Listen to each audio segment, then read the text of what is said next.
It is a bantamweight matchup between TJ Dillashaw and Urijah Faber.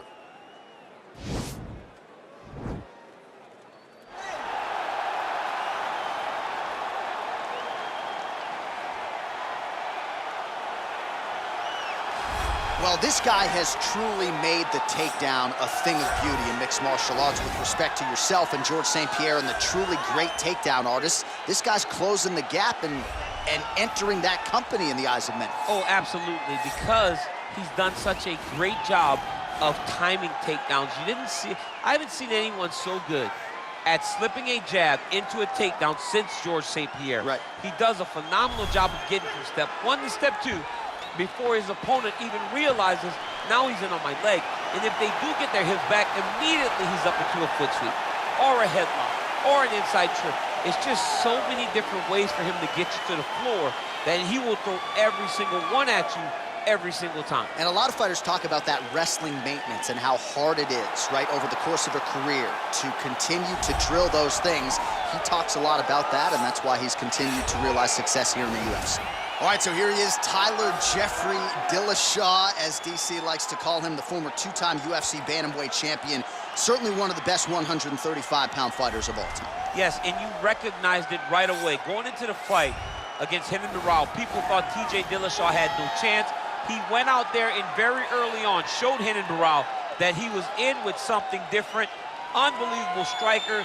He's very disciplined. He has a great ability to follow a game plan, and it's shown in his rise to becoming one of two of the best bantamweights the UFC has ever seen. And if you won't say it, I will. Got a full ride to Cal State Fullerton, three-time NCAA qualifier. Hasn't necessarily been a wrestler first in mixed martial arts, but a very good submission game, and in terms of the striking, the footwork, and everything else, it's truly a sight that to he behold. hasn't had to. Right. He hasn't had to. Johnny's been able to go out there and beat guys with striking when you said he's a fantastic wrestler. He's a fighter's fighter, and he has a lot to prove as he gets back in the octagon here tonight.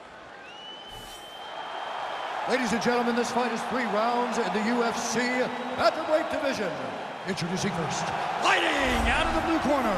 This man is a mixed martial artist, holding a professional record of 35 wins, 11 losses. He stands 5 feet 6 inches tall, weighing in at 135 pounds. Fighting out of Sacramento, California, the California Kid, Urijah Faber!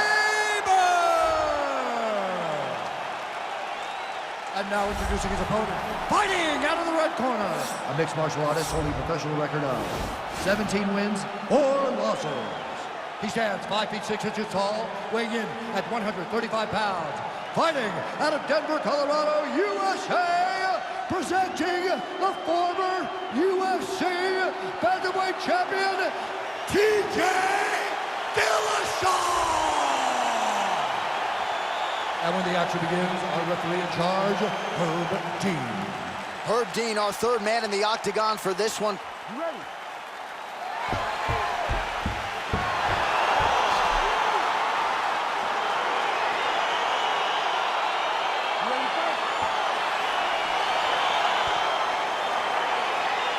So here we go, round one. I can barely hear myself thinking this arena right now. Two of the most dominant, well-rounded fighters in this division. I mean, these guys are the best of all of mixed martial arts. They can do everything when they're locked inside of the octagon. I'm so excited to watch the highest level of MMA on display tonight. Big, powerful punch lands. Now he gets back to range. Look at the control of the posture as they land that deep.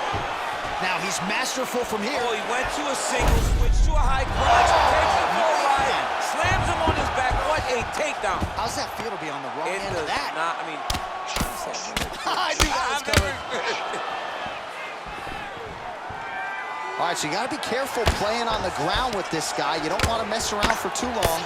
Well, not ideal to spend this much time on the bottom, but you can't fault him for his activity. Landing strikes here from the bottom. Nice work by Dillashaw. The ground and pound has been there all night. Oh, big combination of ground and pound strikes here, DC. This could be the beginning of the end. I mean, you got to be very careful when you take these big ground and pound strikes. You need a controlled posture on the bottom And if you're the top guy, the guy that's looking to finish, continue to gain posture and rain down big strikes on your opponent.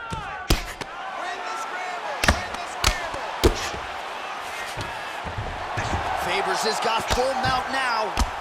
Man, how fun is this to watch as he continues to dole out damage with the ground and pound. Take it back to the days of guys like Mark Coleman, just beating people up in the ground and pound. This guy is a throwback fighter that's very fun to watch. Yeah, the Godfather would be proud. Relentless pressure from the top by Faber.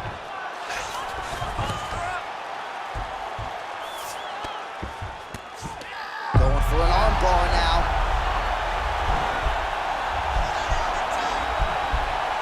Gotta be careful, arm bar.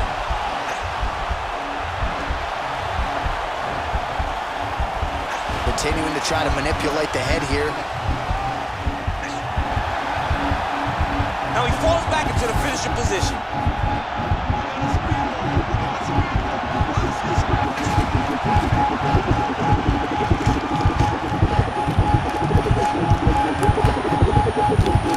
He got it, John. Oh, he got it done, absolutely. He finishes his opponent by way of submission.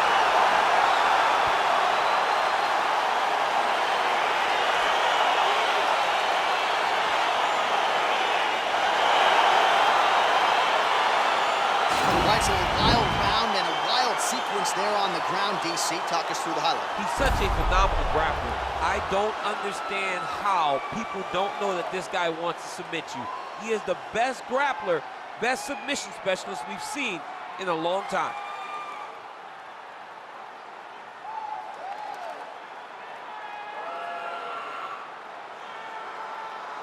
So there he is, your winner by submission, and that's exactly how you put the rest of this division on notice. Looks like this guy could be a factor moving forward in this division. Ladies and gentlemen, referee Herb Dean is going to stop to this contest at 4 minutes, 11 seconds of the very first round. Declaring the winner by tap out due to an armbar, the California Kid, Urijah Faber! Well, what an incredible result here tonight as you see the winner there celebrating his victory by way of submission, and they put so much stock into finishing this fight. They felt like to really spin his career forward, they needed to not just win, but get the finish, and they certainly got it tonight. They got the finish. He's such a terrific grappler. Every time he is on his back, he looks for submissions over and over again. Eventually, he found one tonight and got the desired result.